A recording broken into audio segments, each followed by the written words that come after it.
तानिया ने आपकी जान बचाई थी मम्मा। समझ नहीं आ रहा उससे माफी कैसे मांगूं। लेकिन तुम ऐसा कैसे कह सकते? सलीम की लैब में दवा का टेस्ट करवाया, इस दवा में जहर था।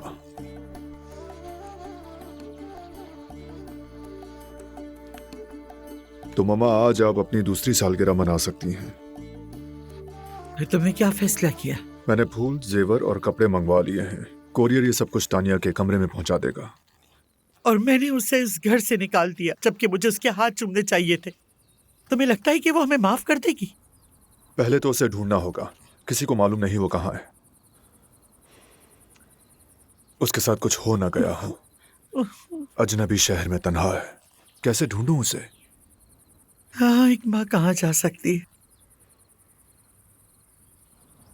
सिर्फ अपने बेटे के पास। अस्पताल में देखो उसे। और तानिया के बगैर वापस मत आना।